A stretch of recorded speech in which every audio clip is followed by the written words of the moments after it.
Kechirasiz. Menga Nirupa xonim kerak edi. U ichkarida.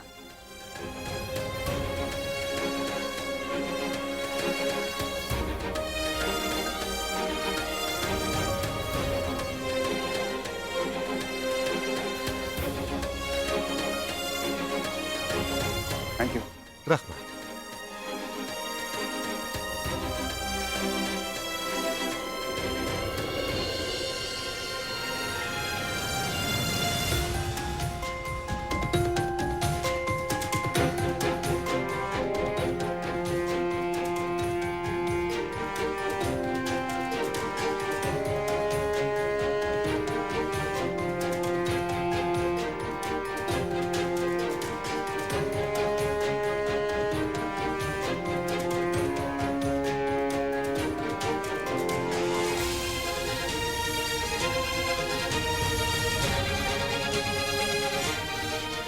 Kechirasiz. Nirupa xonim ichkaridami? Ha, ichkarida. Rahmat.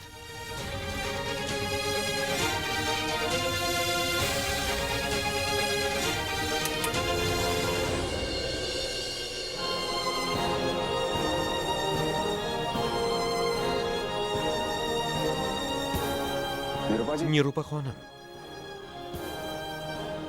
siz bilan ko'rishmoqchi edim. Zarur gapim bor.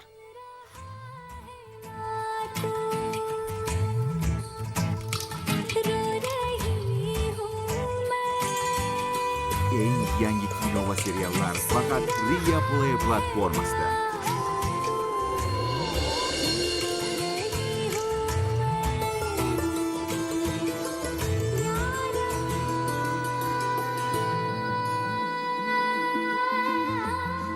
Nirupa xonim, meni tanimadingiz shekilli. Restoranning yuvinish xonasida qulflanib qolganingizda siz bilan gaplashgan yigitman. O'shanda juda parishon edingiz. Xullas, yoningizga kompaniyam nomidan bir necha takliflar bilan kelgandim. Markazingizda tashkillashtirilgan ishlar menga manzur bo'ldi. Juda savobli ishga qo'l uribsiz. O'zingiz tushkunlikda bo'la turib, boshqalarga yangi hayot qurishi uchun umid bera olishingiz tahsinga loyiq. Nirupa xonim, nega hech nima demayapsiz? Ahvolingiz yaxshimi? Ming bor uzr. Dardingizni yangiladim chog'i. Dardingiz sababini bilmayman, ammo uni tushuna olaman. Chunki meni ham yaqin insonim sizning ahvolingizga tushgandi. U ham qamalgan. Xolam aytgandi, hayotingizdagi qiyinchiliklarni yengishga harakat qilayotgan ekansiz. Boshqalar uchun qilayotgan yaxshiliklaringiz meni hayratga soldi. Inson o'z dardiga bir amallab malham topadi, lekin birovning dardini tushunish, unga yordam berish hammaning ham qo'lidan kelavermaydi. Rostini aytsam, amaldagi ishlaringizni ko'rib, sizdek mehribon inson jinoyat qilishga qodir emas deb o'ylab qoldim. Ogohlantirmay kelganim uchun kechiring. Markazingiz bilan hamkorlik qilmoqchiman. Ishlaringizda yordam bersam deyman. Ezgu ishlarni birgalikda amalga oshiramiz. Menga nafaqat ishlaringiz, fikrlashingiz ham yoqadi. Sizdan iltimos, umidsizlikka tushmang. Ko'p ayollarning umidi sizdan. Inson bor budidan ayrilsa-da, umid uni tark etmasligi kerak. Bir paytlar sevgan insoningiz uchun yashagandirsiz. Endi esa mehringizga muhtoj odamlar uchun yashang.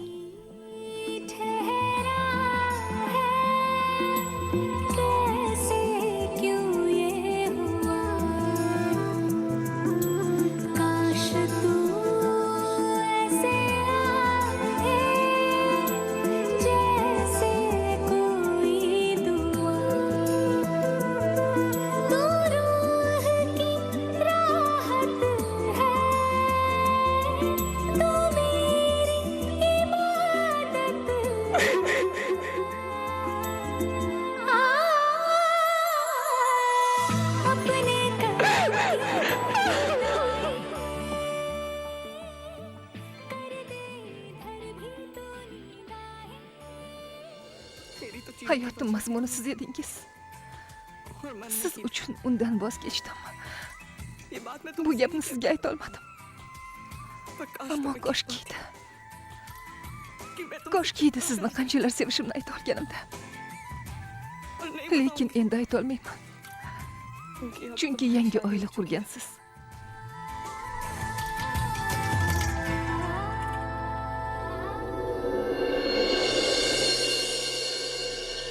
Ishani Parix. Uni gunohi chindan ham afv etildimi? Ozodlikka chiqdimi? Savol berishdan oldin o'zingizni tanishtirsangiz bo'lardi. Kimsiz? Ishani haqida nega so'rayotganingizni bilsam bo'ladimi? Ishani yaqin dugonam. Ozodlikka chiqqanini eshitib juda ham xursand bo'ldim. Lekin kelib men bilan uchrashmaganiga hayron bo'ldim. Bu yerga u chindan ham ozodlikka chiqdimi yo'qmi? Shuni aniqlashga kelgan edim. Yoki eshitganlarim xatomikin? Eshitganlaringiz to'g'ri. Ishani Parix ozodlikka chiqdi.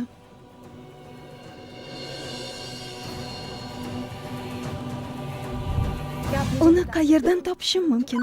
Ayta olmaysizmi? Mahbuslar qamoqdaligi paytida ular haqida ma'lumotga ega bo'lamiz. Ozod bo'lgach, qayerga ketishini bilmaymiz. Hech qanday ma'lumotga ega emasmiz. Ishani hozir qayerdaligidan xabarim yo'q. Lekin shuni aytishim mumkinki, bu yerda o'tgan oylar Ishani uchun yillarga teng bo'ldi. Hayotga qiziqishi qolmagan edi. Tezroq qatl etilishini kutib yashadi. Lekin u sodir etgan qotillik ishi butunlay yopilganini, endi hech kim ayblanmasligini eshitgach, juda ham xursand bo'lib ketgandi. U oilasi bilan uchrashmoqchi edi. O'zi sevgan insonlar yoniga bormoqchi edi. Ammo hanuzgacha uyiga bormaganidan men ham juda ham hayronman. Riya Play platformasi sizni kino olamiga taklif etadi. Ishani tirik. Nega u Arvi bilan uchrashmadi? Nima bo'lganda ham bu gapni Arviga aytish kerak. Uni oilasidagilarga ham. Balki ular bundan xabardordir.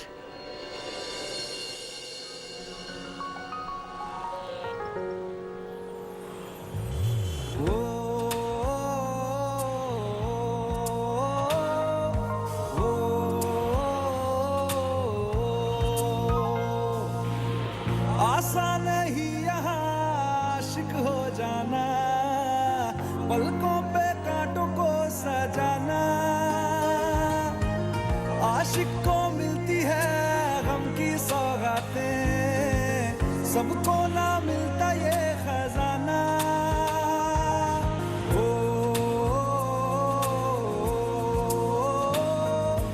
O,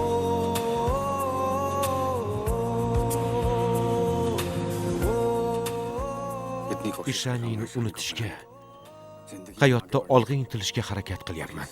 Biroq qo'limdan kelmayapti. Nirupaning holatini yaxshi tushunaman. U ham kimnidir qattiq sevgan bo'lsa kerak. Endi uni unuta olmayapti. Xuddi men Ishani bu dunyoda bo'lmasa-da, uni unuta olmayotganimdek. Ishani tirik. Buni Arviga aytaymi yoki yo'qmi? To'y tezroq o'tishini istayman. Buni bugunoq kirishning uydagilarga aytmoqchiman. Urf-odatlarni o'tkazib, rishtani mustahkamlash lozim. Esingni yeganmisan? Dishi uydan ketib qolgani esingdan chiqdimi? Odamlar nima deyishadi? Bu haqida dish o'ylamaganida men nega o'ylashim kerak? Dishi o'z hayotini qurish uchun ketdi. Menchi o'z hayotimni qura olmaymanmi? U orzularini amalga oshirish uchun xonadonimiz hurmatini yer bilan bitta qilib ketdi. Men unday qilmayapman-ku. Kattalarning oq fotiqasini olib uylanmoqchiman. Ayting, buni nimasi yomon? Gapimni diqqatlan eshiting. Ikki opamni deb hayotimni barbod qilmayman. Biri chirak bilan qochmoqchi edi, ikkinchisi bilmadim kim bilan ketdi. Biri boshimizni egib ketdi, ikkinchisi nomimizga dog' tushirdi. Kirishga uylanishga qaror qildim. Tez orada to'y bo'ladi. Lekin Divash, Iltimos opa, hech nima demasangiz yaxshiroq bo'lardi. Opa, Devash tezroq uylanishni istasa, buni nimasi yomon? Arvi bizga pul bermay qo'ydi. Endi uy ro'zg'or xarajatlari Devashimning zimmasiga tushadi. O'zingiz ayting, opa. Krish unga moddiy tomondan yordam bersa, buni nimasi yomon? Onajon, boy xonadon qizi uyimizga baxt olib keladi. Uni poy qadamlari bilan Zora omad bizga yana kulib boqsa. O'tmishni eslab nima qildik, onajon? Kelajak haqida o'ylash kerak. To'g'rimi? Opa, siz Ishanini unutganingizdek, Zishani ham esingizdan chiqarasiz. Zisha avvaldan xudbin edi. To'ydan oldin qancha tashvishga qo'ydi. Shunga qaramay bechora Manas unga uylandi-ku. Nodon qiz bolasini ham o'ylamay qochib ketdi-ya. Oilasini nomiga dog' tushirgan qizlar uydan ketsa, xafa bo'lish emas, aksincha, xursandchilik qilish kerak. Menga ishonavering. Bas qiling, kelinoyi. Yoshingizni hurmat qilib indamay turgandim, lekin rafiqamni haqorat qilishingizga yo'l qo'ymayman.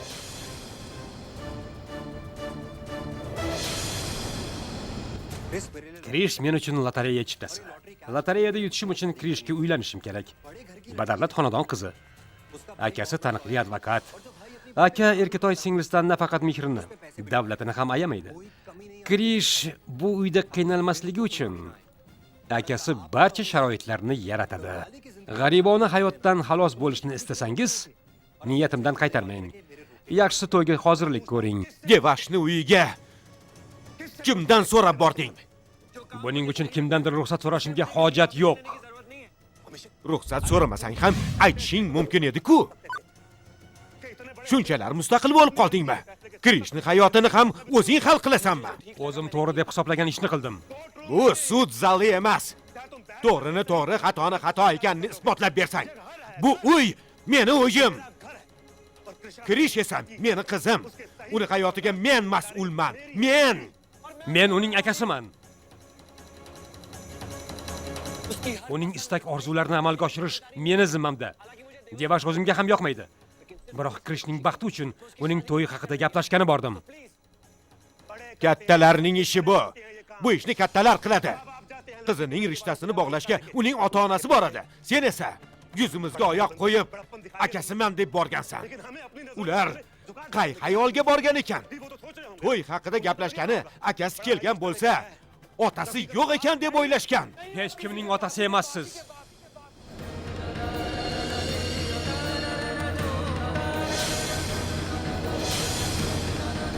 Siz faqat Krishning qonunan otasisiz.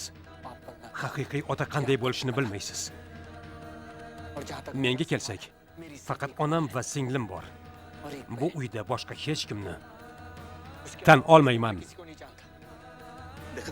Ko'ryapsanmi? Gapini eshitdingmi?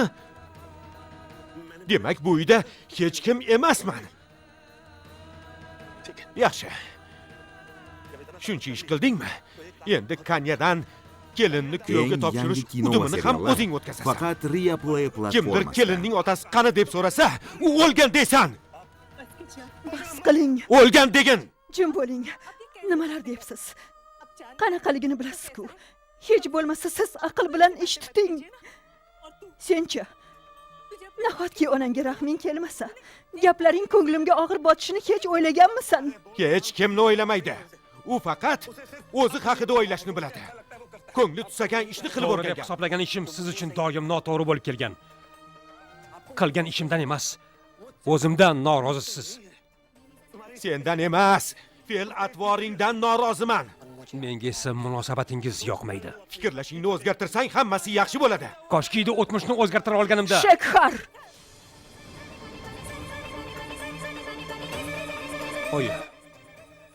Oyi.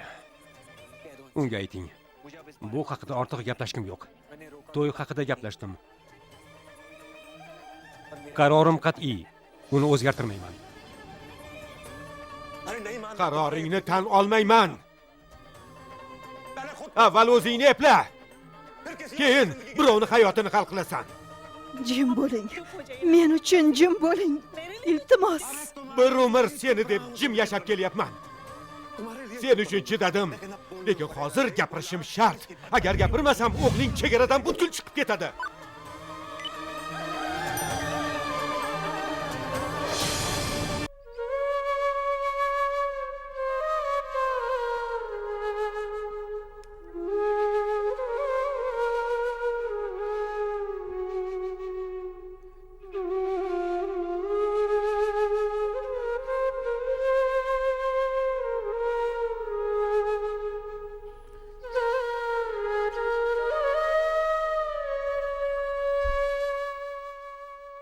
Bilaman, xola. Shahar otasi bilan bunday gaplashmasligi kerak edi. Bolalar ulg'aygach, ota-ona bilan mana shunday tortishib turishadi. Lekin Shahar bugun otasiga nisbatan hurmatsizlik qildi. Nega uni urishmaysiz, xola? Ikkisini murosaga keltirishga ko'p harakat qildim. Lekin har gal urinishlarim ikkisini o'tmishi oldida kuchsiz bo'lib qolaveradi. Tushunmadim, qanday muammo borki, ular hanuzgacha murosaga kelisha olmasa.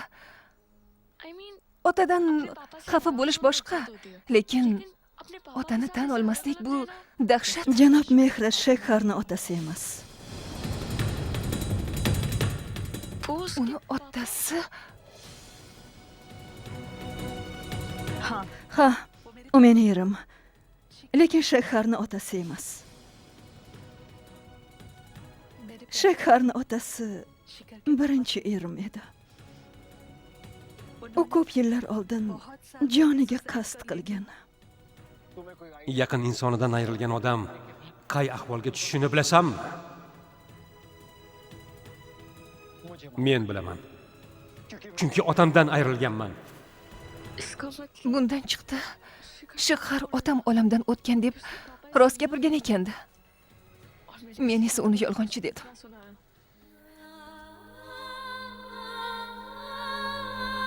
Sobiq erim ishda katta zarar ko'rib, tang ahvolda qolgandi. O'zini noshudlikda, omadsizlikda ayblab siqilar edi. Tushkunlikka tushib qolgandi. Bir kuni hayot muammolari uni mag'lub etdi. O'shanda Shekar 5 yoshda edi. Uni ko'z o'ngida otasi joniga qasd qildi. Bu baxtsizlik uning murg'ak qalbida chuqur iz qoldirdi. Qalbidagi jarohatga davo topa olmadi. Shekarni o'ylab ikkinchi bor turmushga chiqdim. U esa men bilan gaplashmay qo'ydi. Sog'lig'im yomonlashdi. Keyin ahvolimni ko'rib, u meni kechirdi. Men esa sobiq erimni kechira olmadim. Shekhar bolaligidan o'gay otasi bilan sira kelisha olmaydi. Doim kulib yuradigan o'g'limni qalbida davosi yo'q jarohati borligini hech kim bilmaydi ham.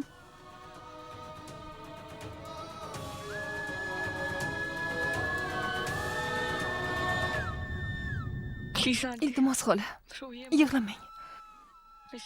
Shahar bilan gaplashaman. Va'da bermayman, ammo ularni murosiga keltirishga urinib ko'raman.